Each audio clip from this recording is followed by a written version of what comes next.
As we do at this time during the show, we're going to give the artists the final note. And thank you, Jake and Ethan, for being with us on Roots to Rock today. We really appreciate it. Thanks for having us. Now, you two have been playing together since college. How did you all come together as a group? We actually came together. We had a public speaking course together, and which I failed, but we met in that class, and we started playing out at breweries, shortly after that. And then our first real show was opening up for his hero, Jerry Douglas. So that's kind of what made us kick it into overdrive and take this serious. What was it like to open for Jerry Douglas? It was unreal. I really didn't deserve it that early on. I think it was probably my only third or fourth professional gig, but that kind of told us we needed to keep doing it. Mm-hmm. Now, you said you started playing in middle school, but you have a family history of it, bluegrass roots, hence the dobro. Yeah, I grew up, at a lot of festivals, listening to my dad play and growing up in jams, and every now and then he would give me the dobro and just say, play something. So I grew up listening to that type of music, and I think you can hear it in our music when we play. So that's a good place to ask you, how would you describe Crawford Power? Musically, how would you describe Crawford Power? We definitely have a throwback country vibe somewhere in there.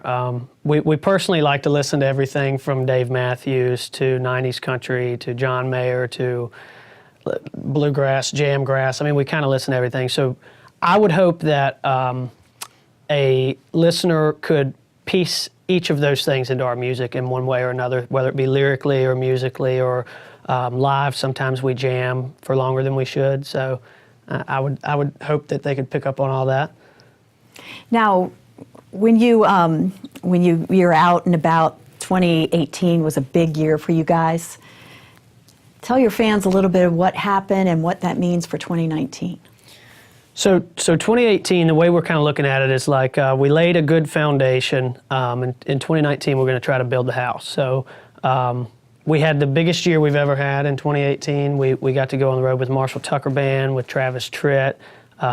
We did stuff with Gary Allen, with just all sorts of our heroes. I mean, it was a crazy year, and we just feel lucky to even be classified in the same group as those folks. So I think 2019, we signed with APA also in 2018. So 2019, they're taking over the reins, and they're going to be putting us all over the country. That's amazing. How do you feel about that? Excited. I'm ready to start. I'm ready to start. So I guess we can be looking for you all over the country then, because since we're based on the internet, people can check you out from all over the country. Absolutely. Any place you're really excited about playing that's on the schedule so far? That's a lot of these are new markets, so I'm excited to get into all of them. I know we're playing with Three Dog Night in Asheville. Is it the U.S. Cellular Center? Thomas Wolfe Auditorium. Thomas Wolfe Auditorium, sorry. One of those names. I'm really excited to go there. I've actually not been to Asheville yet. I've been through, but I've not stopped in, so I'm really looking forward to that show. Now, you mentioned earlier that Travis Tritt is a hero of yours, and you got to play in front of Travis Tritt. What was that like for you? That was nerve-wracking, but good. And the fact we got to talk to him both nights that we were out with him, and he liked it, and his crew liked everything we were doing. So that meant the world. I actually have a DVD of his that I've watched so many times with my buddies in high school and growing up. It was live at the Tivoli, I think, and that was very surreal to actually get to step on the same stage and open up the show for him. So you guys have been playing with some really notable acts. How has it changed the music that you play? I mean, what have you learned from it, and how have you incorporated it into what you're doing? We've always had a big Southern rock influence, but I think really since we've been out with Marshall Tucker so much, we're starting to kind of shift towards Southern rock a little bit as well as country. Yeah. Would you say that? Yeah, absolutely. And I think we've learned that you bring it every single night because you've got fans, and especially at the phase we are in our career, we're making fans off of people who've already made their fans. So we look at it like not many people get these opportunities. We need to bring it every single night, and we need to give something to the show that will add to their experience of seeing a band that they've listened to for years. So if you want to be associated with those acts, you've got to bring it with those acts. How do you find time to write? Sporadically, actually. Probably I would say I'm funny about that. So I like to kind of be in a room by myself to do it. So a lot of times it'll be in the evenings when kind of everybody's doing their own thing. But I will always shoot. I do voice memos. So when I start writing something, I'll get a minute and 30 seconds, and I'll send it over to him. And whatever he's doing, he'll message me back and say, "Oh, we got to work on this," or he won't respond, and I don't know. It kind of sucks, but it's just. We punch it in whenever we can, and certain times I'll be listening to a song in the evening or something, and it'll just hit me the right way, and I'll immediately rush home and drop everything and just pick up a guitar and start trying to, pen something.